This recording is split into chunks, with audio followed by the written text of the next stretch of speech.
Le castor qui travaillait trop fort par Nicolas Oldman.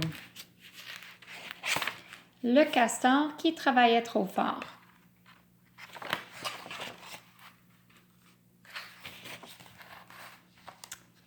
Il était une fois un castor qui travaillait tellement qu'il ne réfléchissait pas toujours à ce qu'il faisait. La négligence de ce castor commençait à devenir un problème. Ses barrages fuyaient, il laissait en plan des arbres à moitié rongés et pire encore, il en abattait plus que nécessaire. La forêt était dans un état lamentable. Le plus grave peut-être, c'est que le castor réfléchissait si peu qu'un arbre tomba sur la tête d'un ours. Il rongea même la patte d'un orignal qu'il avait prise pour un tronc. Le castor était à ce point insouciant. Un accident terrible allait arriver. C'était inévitable. Crac! Ce jour-là, alors que, toujours sans le réfléchir, le castor est occupé à ronger un tronc, l'arbre lui tombe dessus.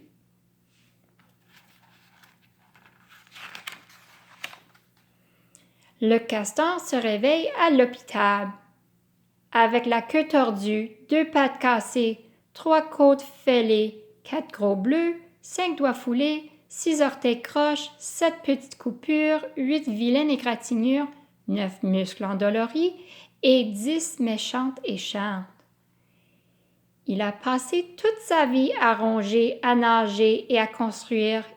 Il n'est jamais resté assis tranquille un seul instant. Et le voilà qui peut à peine se gratter le nez.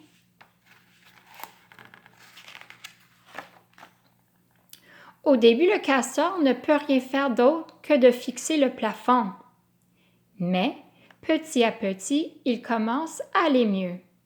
Il se repose beaucoup et reprend des forces. Peu de temps après, il arrive à marcher avec des béquilles.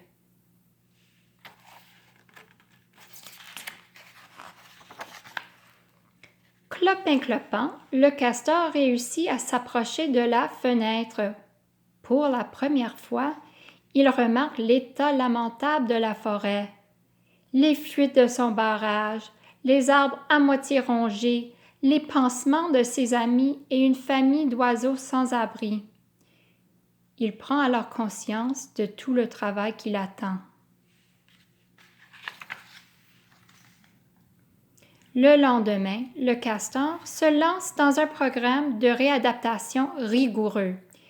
Il se remet debout, fait beaucoup de yoga et soulève des haltères.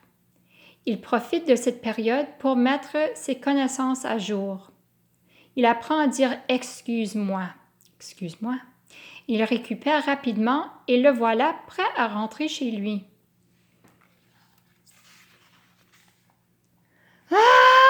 Sauf qu'il peut! Les amis du castor sont inquiets de le voir de retour dans la forêt. Malgré cela, le castor se remet tout de suite au travail. « Salut les amis! » Avant de commencer, cependant, il inspecte l'arbre avec soin, vérifie s'il y a des animaux qui risquent d'être blessés et transporte en lieu sûr une chenille apeurée. Puis il décide de construire un nouveau nid à la famille sans abri.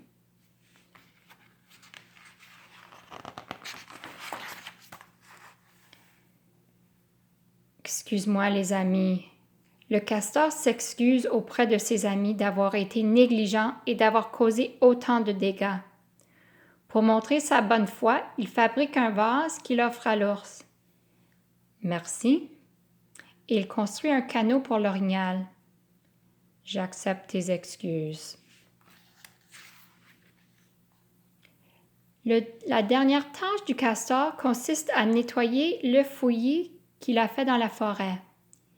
Il retire les arbres qu'il a laissés en plan, utilise les branches cassées pour réparer les fuites de son barrage et plante de jeunes arbres pour remplacer ceux qu'il a abattus.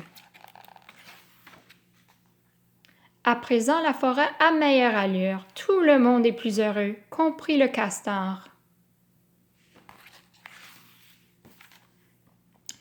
Une fois son travail terminé, le castor se demande ce qu'il pourrait faire de plus. Il trouve plein d'idées en se couchant ce soir-là. Il pourrait prendre un cours de construction de barrages, ou former un groupe de musique et partir en tournée, ou encore faire plus de siestes. Cette idée est sa préférée. Faire du bon travail, c'est épuisant. Dans un bâillement, le castor pose sa tête sur un coussin de feuilles moelleux et il s'endort aussitôt. Il ne lui reste plus qu'une tâche: rêver.